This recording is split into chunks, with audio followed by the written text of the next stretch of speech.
Okay, now back to our mock-up.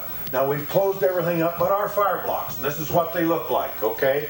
They're in here, and one is staggered from the other one, okay? And we're covered here with flex, and of course up here with the sheetrock, which you're going to be used to, and that's what you'll be using. Now the tools we're going to be using today, of course, is your bell hanger type bit that walks, as well as the green rod again. So we'll be seeing that guy again. We'll set him behind us, and let's get started. All right, as you pop your hole through the drywall, okay, put your drill motor in reverse, giving it short bursts to make that sharp corner, and walk right on down the wall. Now, we just hit something, so that we assume would be our fire block. Now, if we pull the drill motor on now, and I switch back to forward, at this point in time, the first thing that would happen is pop right out through the wall, as you know how they walk. So now what we have to do is grab our bit, okay, pull down, and push back to line it up straight with the wall, so it's straight up and down.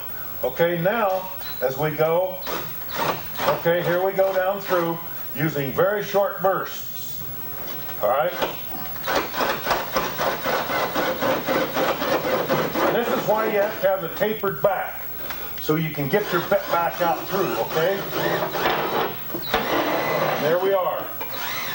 We're through the fire block, okay? Now we lay our bit down, we take our green rod, we go back in the same hole, and then we hit that edge of that, and down it goes, and you see, it went right on through.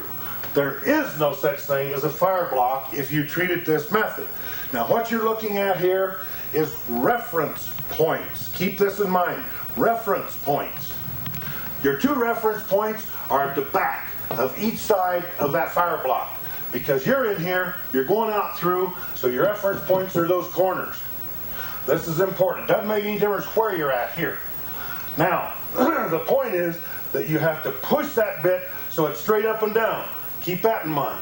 And if you don't do this, you're going to have unwanted holes because it's going to pop right out through. I will flat guarantee you. Now, what I'm going to recommend here to you is build yourself a little mock-up to train your people and do just exactly what we've done here.